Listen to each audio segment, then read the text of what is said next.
Written language has been around since recorded history, but in the 1400s, when Johannes Gutenberg invented movable type and the mechanical printing press, things got interesting.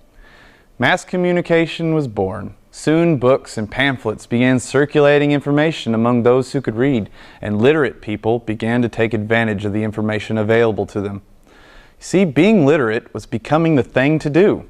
People started doing things with communicated messages like storing knowledge and advancing human consciousness and civil liberties, or creating mass social movements. Messages can certainly be powerful, and today's communication technologies only make them even more powerful.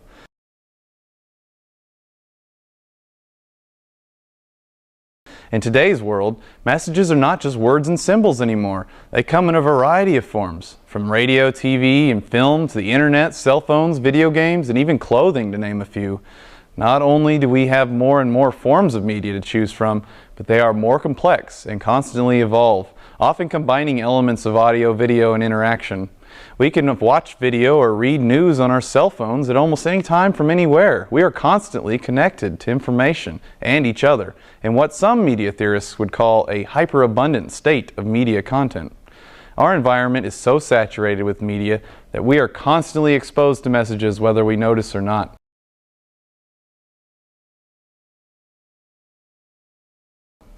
We are increasingly becoming more dependent on communication technologies. One way we all use media is to understand our social world. See, bits of information contained in messages are turned into symbols in our minds, which makes it easier to classify things for understanding and reaction. Media theorists find that people do not just passively receive the information contained in a message, but actively process and reshape it for use in later situations. If you think of your mind as a filing cabinet, you constantly shuffle through and reorganize, and symbols you store away are mental images that can shape your perception of reality. So if you're not really paying attention or don't make any sense of the key parts of a message, you're likely to come away misinformed, which can have a variety of consequences. Even the notion of democracy relies on an informed populace to work effectively. People need correct information to make better decisions. Nowadays, literacy is important to being a meaningful part of society.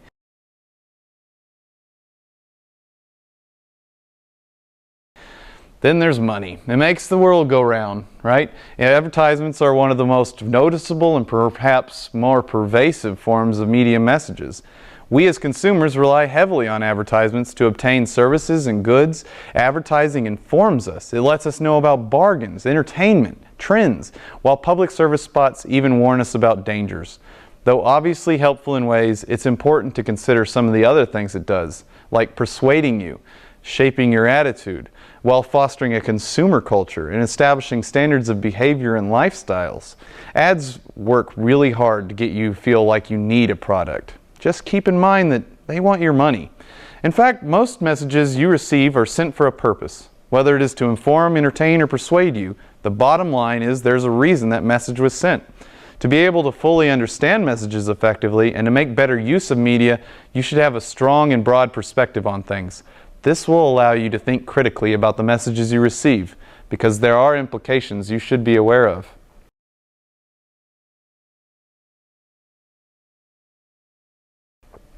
There's something called the bias of communication, which basically means that whoever controls the channels of communication has an advantage.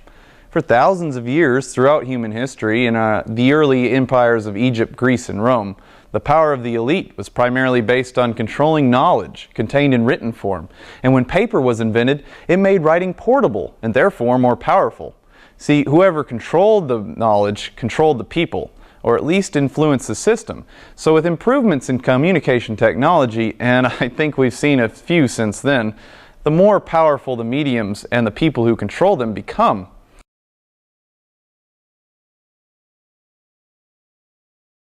Contextually, this history lesson still has importance and implications today.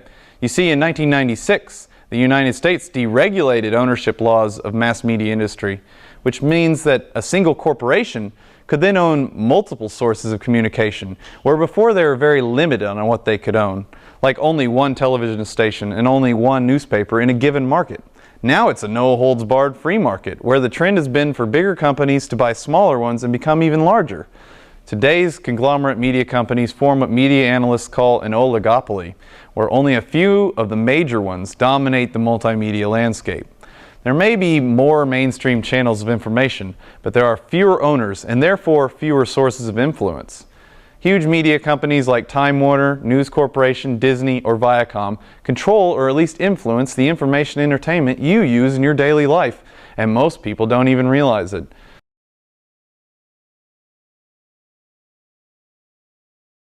So why should you care? Well, let's talk about democracy for a minute. If you want a healthy democracy, there has to be a system of journalism that does its job informing the populace. A journalism that actually plays its fourth estate government watchdog role and doesn't just pantomime politicians, but actually does some investigating and asks some questions.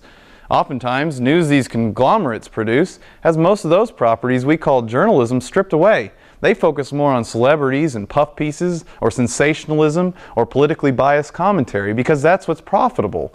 These businesses garner audiences to expose them to advertisements. That's what they do.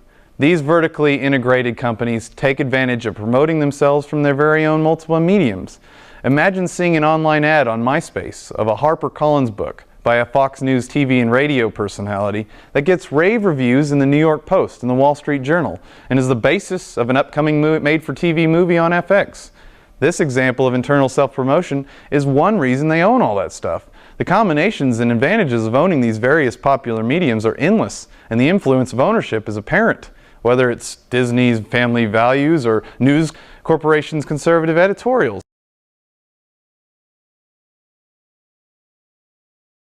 So how do you go about becoming more media literate and thinking critically about media messages? Here's some handy questions you can ask yourself. First, who created this message? Second, why is this message being sent? Third, how did this message get my attention? And fourth, how might someone different understand this message? 5, what values, lifestyles, and points of view are represented and which ones are left out? If you think critically about messages you receive, you are being more aware, and you are more likely to make better decisions.